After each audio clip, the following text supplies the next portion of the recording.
People who visit museums and forts have likely come across the historic weapon, the cannon. In history, cannons played a major role in conquering kingdoms. Modern missiles and guns evolved from cannons. So there must have been something that came before the cannon too. Let's begin from there. The main weapon used in battles and against enemies during ancient times was the lance. Lance made from hard stones, tree branches, and other materials were used and eventually developed into weapons with iron.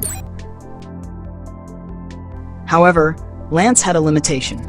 They could only be used effectively when close to the enemy.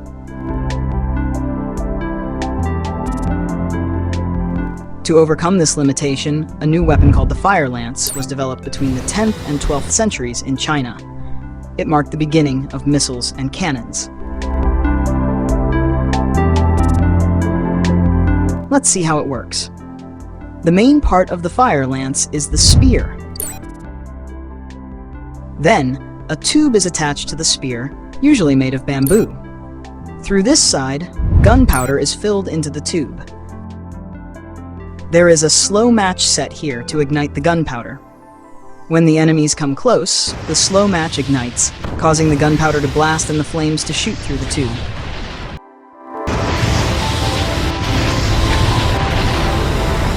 Later, to make it a more powerful weapon, metal shards and sharp stones were added along with gunpowder.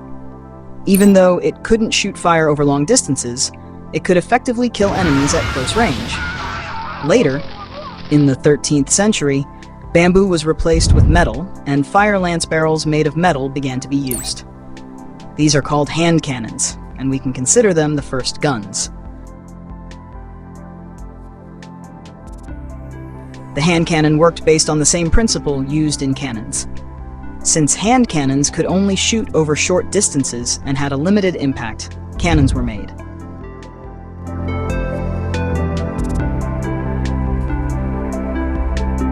After the 14th century, cannons began to be produced and used in Europe, the Middle East, and India. For a cannon to function properly, every part plays an important role. The front part, called the muzzle. When the explosion occurs, the cannonballs and shells are pushed out through this at high velocity. This part helps control the explosion, allowing the projectiles to travel straight and with accuracy.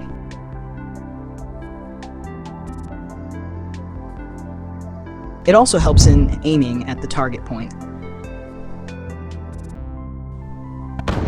Additionally, the muzzle's this shape helps absorb the recoil effect when firing, providing stability to the cannon. The part just behind the muzzle is called the bore. It is the interior part of the barrel. When the gunpowder ignites, it creates high-pressure gas. This part helps withstand the high pressure and directs the cannonballs toward the target.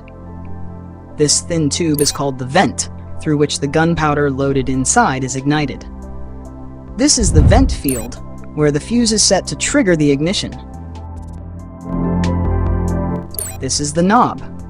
This part is the powder chamber, where the gunpowder is stored. A cannon that needs to be moved from one place to another will have wheels. This part is the trail handle, which is used to set the position of the cannon and aim it at the target. This part also helps absorb the recoil during firing.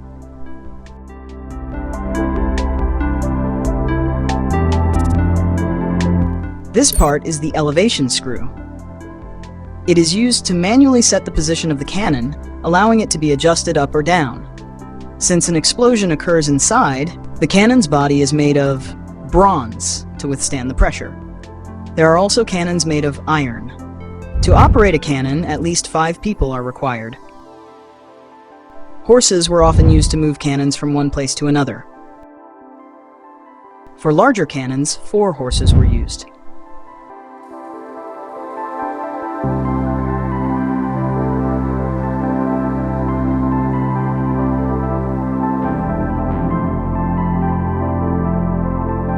Now let's see how a cannon works. Step 1. One man selects the target point, then checks the wind speed and adjusts the cannon accordingly. Step 2. One person closes the vent tightly using a vent stopper or their finger.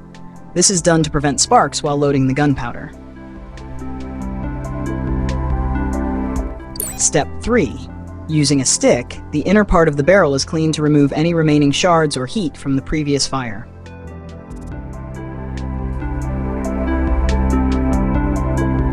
Step 4. Load the gunpowder. The gunpowder is placed in a bag and pushed into the barrel to be used for firing. This bag is called the powder bag. The amount of gunpowder is determined by 3 main factors. 1. The size of the cannon. 2. The weight of the projectile. The distance and the amount of power required to fire it. In general, small cannons use between 100 grams to 500 grams of gunpowder.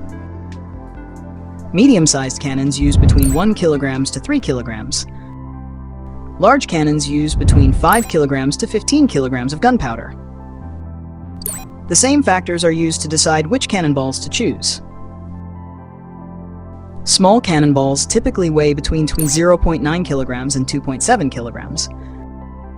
For medium-sized cannons, the weight can range from 5.4 kilograms to 10.9 kilograms.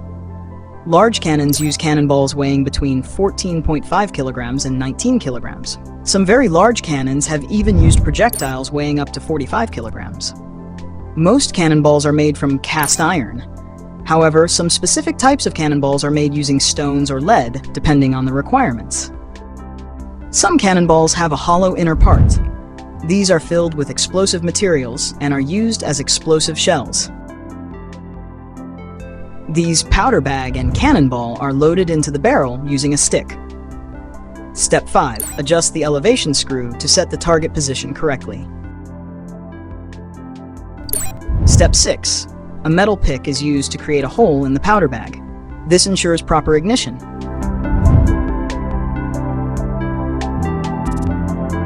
Step 7. An ignition plug is set here. When the attached wire is pulled, friction creates a spark, igniting the gunpowder.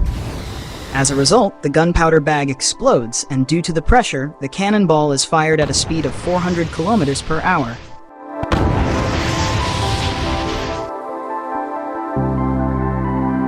In some older cannons, this type of setup was used to ignite the gunpowder. Nowadays, the use of cannons is very limited, with the invention of advanced rockets and missiles. They are mainly seen in ceremonial events and museums. If you like the video, please support it by subscribing to the channel and enabling the bell button for notifications. For more 3D explanation videos, subscribe and stay tuned.